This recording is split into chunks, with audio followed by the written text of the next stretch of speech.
Hello दोस्तों, आइए आज आपको एक इंटरेस्ट कहानी सुनाता हूँ। साल 2013 में 2 भाई थे और उन दोनों भाइयों के पास 30-30 हज़ार रुपये थे। तो उनमें से एक भाई ने अपने 30 हज़ार रुपये को अपने बैंक अकाउंट में जमा कर दिया, जबकि दूसरे भाई ने अपने 30 हज़ार रुपयों से 1 तोला सोना खरीदकर अपने पास रख लिया। और उस समय 1 तोला सोना की कीमत 30 हज़ार रुपये ही थी। फिर दिन गुजरता गया और साल 2023 आ गया। अब पहला भाई अपने पैसे निकालने के लिए बैंक जाता है तो उसको अपने 30 हज़ार रुपये मिल जाते हैं, जबकि दूसरा भाई जिसने सोना खरीदा था, जब वो अपने सोने को बेचने जाता है तो उसको 60 हज़ार रुपये मिलते हैं, क्योंकि अब 1 तोला सोना की कीमत 60 हज़ार रुपये हो गई है। दोस्तों, इससे 2 बात समझ में आ रही है। पहली तो ये कि हमारे पैसे की वैल्यू साल दर साल घटती जा रही है। अगर आप ये सोच रहे हैं कि पहले भाई का अगर मुनाफा नहीं हुआ तो घाटा भी तो नहीं हुआ, तो ऐसा नहीं है दोस्तों। इसको आप एक उदाहरण से समझिए कि साल 2013 में एक गैस सिलेंडर की कीमत 400 या 400 के आसपास थी, तो वह 30 हज़ार रुपये में 75 गैस सिलेंडर खरीद सकता था। लेकिन अब साल 2023 में जब गैस सिलेंडर की कीमत 1200 रुपये हो गई है, तो वो अब 30 हज़ार रुपये से सिर्फ 25 गैस सिलेंडर ही खरीद सकता है। इससे ये पता चला कि हमारे पैसे की वैल्यू साल दर साल घटती जा रही है। और दूसरी बात ये समझ में आ रही है कि अगर हम अपने पैसे को सोच समझकर अच्छी जगह इन्वेस्ट करेंगे, तो हम अपने पैसे पर मुनाफा कमा सकते हैं, अपने पैसे से पैसा बना सकते हैं और अपने पैसे से अच्छा रिटर्न और अच्छी इनकम जनरेट कर सकते हैं। अब आप अपनी स्क्रीन पर ये जो चार्ट देख रहे हैं, ये इन्फ्लेशन यानी महंगाई का चार्ट है। ये बतलाता है कि साल दर साल किस फीसद के हिसाब से महंगाई बढ़ती जा रही है। यह चार्ट 2012 से लेकर 2022 तक यानी 10 साल में कितनी महंगाई साल दर साल बढ़ी है, इस बात को दर्शाता है।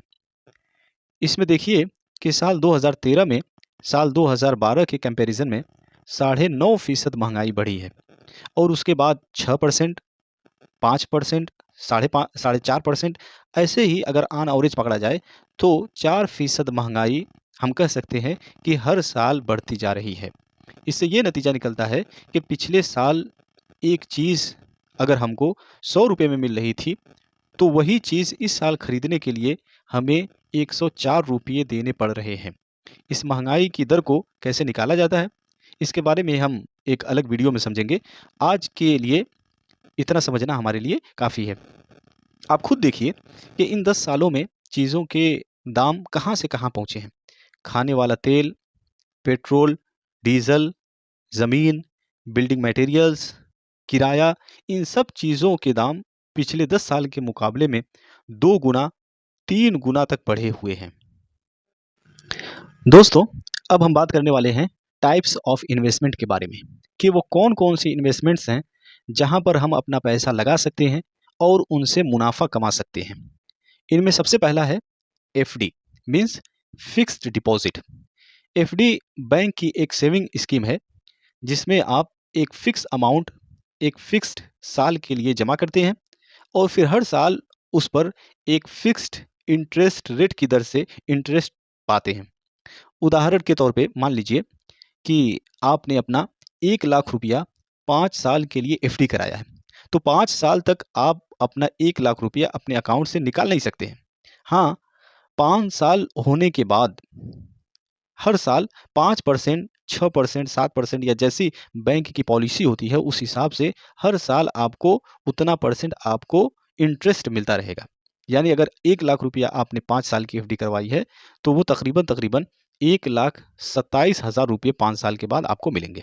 इसको एफडी कहा जाता है, जो सबसे सेफ इन्वेस्टमेंट मानी जाती है। दूसरे नंबर पे है बॉन्ड्स।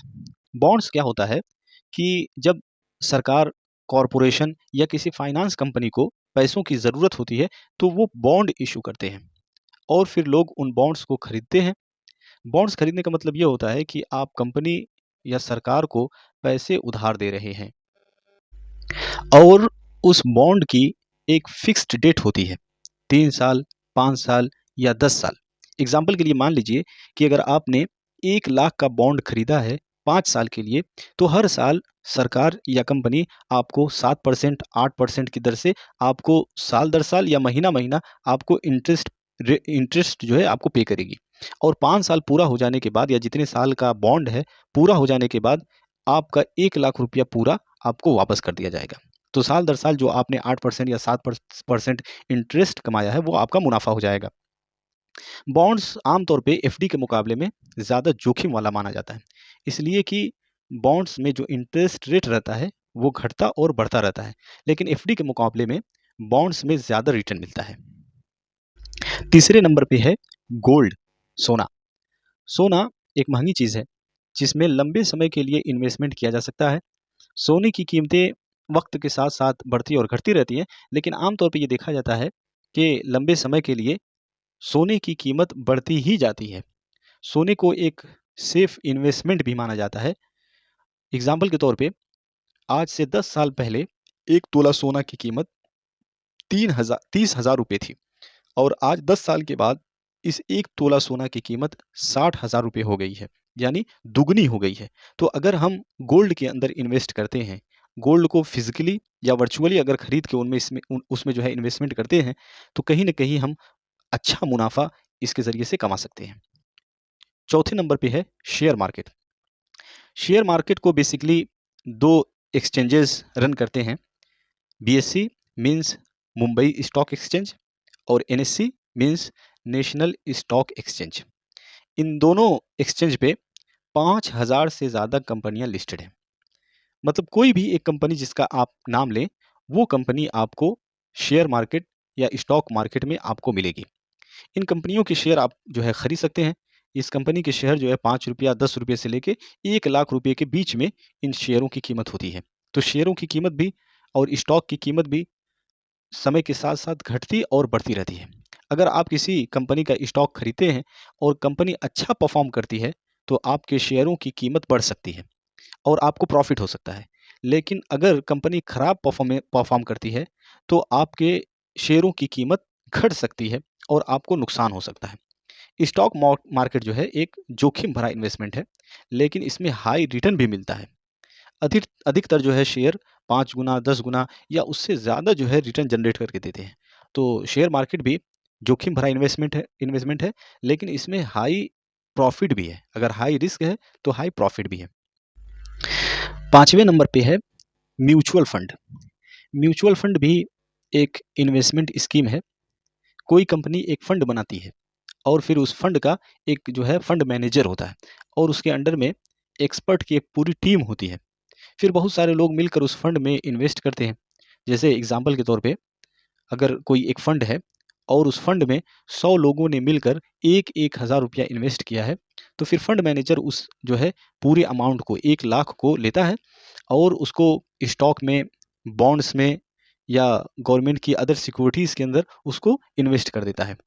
और म्यूचुअल फंड की कीमत भी जो है घटती और बढ़ती रहती है जैसा मार्केट होता है। अगर मार्केट में तेज़ी है तो म्यूचुअल फंड में जो रिटर्न होता है वो ज़्यादा रिटर्न मिलता है और अगर मार्केट के अंदर मंदी है तो फिर म्यूचुअल फंड का रिटर्न भी कम मिलता है। लेकिन म्यूचुअल फंड को एक सेफ इन्वेस्टमेंट के लिए जाना जाता है। आमतौर पे हम देखते हैं कि 3 साल या 5 साल के जो म्यूचुअल फंड है वो डबल प्रॉफिट जनरेट करके देते हैं, यानी जितना पैसा आप इन्वेस्ट करते हैं उसको डबल करके देते हैं। तो म्यूचुअल फंड भी एक बहुत अच्छा इन्वेस्टमेंट माना जाता है। छठे नंबर पे है पीपीएफ, यानी पब्लिक प्रोविडेंट फंड। जो लोग भी किसी कंपनी में जॉब करते हैं तो उनके लिए ये कंपलसरी होता है कि अपनी सैलरी से एक अमाउंट जो है निकाल के अपने पीएफ अकाउंट में उसको डिपॉजिट करें। और ये कम से कम साल में 5,000 और ज़्यादा से ज़्यादा ये 1.5 लाख रुपया हो सकता है, जो उनको अपने अकाउंट में जो है पीएफ अकाउंट में जमा करना जो है कंपलसरी होता है। और सरकार 7% की दर से हर साल 7% की दर से उस पे इंटरेस्ट देती है। लेकिन ये बात भी है कि आप अपने पीएफ अकाउंट से एक साथ में सारा पैसा नहीं निकाल सकते। 5 साल, 10 साल, 15 साल के बाद कोई एक जो है रीज़न आपको देना पड़ेगा। कोई जो है वजह आपको बतानी पड़ेगी, तभी जाकर आप अपने पीएफ अकाउंट से पैसे निकाल सकते हैं, वरना रिटायरमेंट के बाद आप अपने पीएफ अकाउंट से सारा पैसा निकाल सकते हैं। ये भी एक अच्छी इन्वेस्टमेंट है, आपको 7% इंटरेस्ट भी मिलता है और टैक्स में भी, इनकम टैक्स में भी आपको कटौती मिलती है। 7वें नंबर पे है ईटीएफ यानी एक्सचेंज ट्रेडिंग फंड।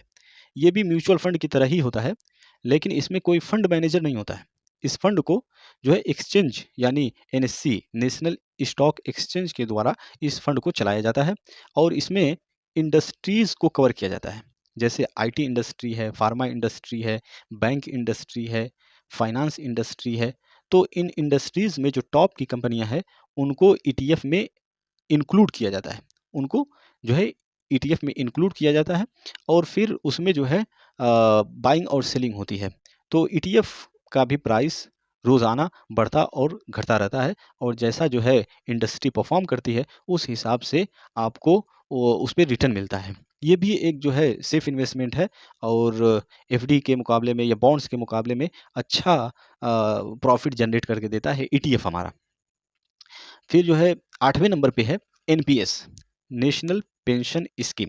ये जो है एक सरकारी पेंशन योजना है, जो सरकारी सरकारी कर्मचारी हैं उनके लिए ये कंपलसरी है कि अपनी सैलरी से हर महीना एक अमाउंट जो है एनपीएस के अंदर जो है कटौती के तौर पे उनको देना रहता है। और ये फंड जो है जब कर्मचारी रिटायर हो जाता है, तो सारा पैसा कुछ जो है रिटर्न के साथ या कुछ प्रॉफिट के साथ उनको एक मुश्त उनको ये जो है दे दिया जाता है।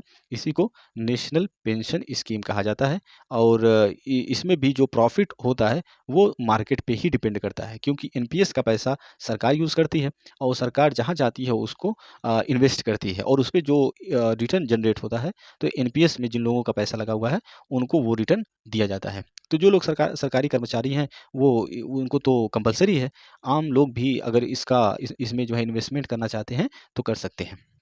9वें नंबर पे है रियल इस्टेट।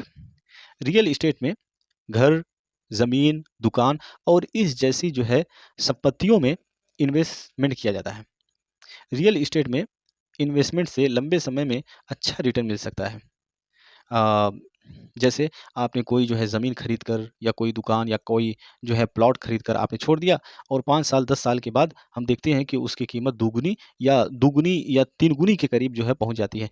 तो उससे भी आप अच्छा प्रॉफ़िट कमा सकते हैं, लेकिन इस बिज़नेस में जो है बहुत ज़्यादा रिस्क है। बहुत ज़्यादा रिस्क है और स्ट्रॉन्ग बैकअप भी होना चाहिए इसके लिए, तभी इस बिज़नेस को या इस इन्वेस्टमेंट को हम आगे जो है बढ़ा सकते हैं। और एक बात ये भी है कि ये जितने भी इन्वेस्टमेंट मैंने यहाँ पे बताए हैं, इसमें जितना रिस्क है उतना ही प्रॉफिट है। अगर हाई रिस्क है तो हाई प्रॉफिट है, अगर लो रिस्क है तो लो प्रॉफिट है। ये बात भी इन्वेस्टमेंट की ही है।